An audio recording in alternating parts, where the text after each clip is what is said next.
Jose, thanks very much for joining us. There's been a lot of discussion around distressed assets given the economic crisis that may follow the pandemic.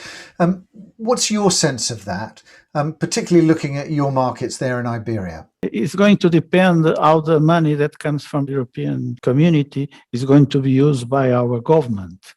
The level of unemployment are still controlled.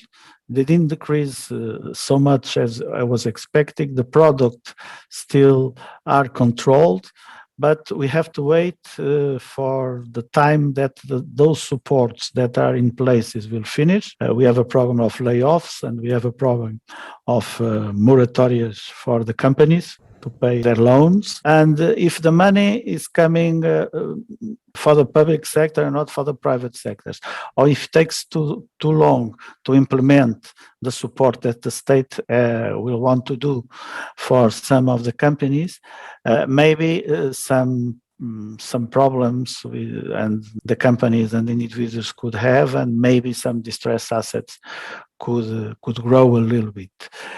For individuals, we are not very worried. I think there are different solutions that can support not every mortgage, but most of the mortgages, and we have solutions to prolong the mortgage and so on. With companies, it's different. If they stop, if they closed, that's immediately. But some of those processes also very slowly, because the courts are not very agile here.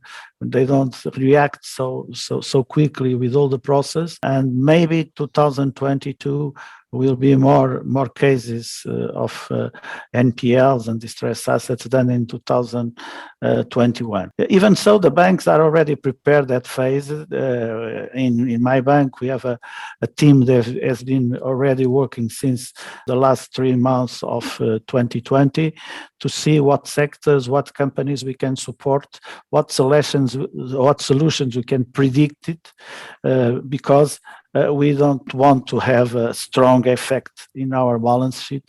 So we try already to find solutions from some of our clients that could not hit so much our balance sheet, mainly if the company is economical good, and that's a financial problem that could affect after the pandemic. Really interesting to get your update on the market, Jose. Thanks very much for joining us. Thank you.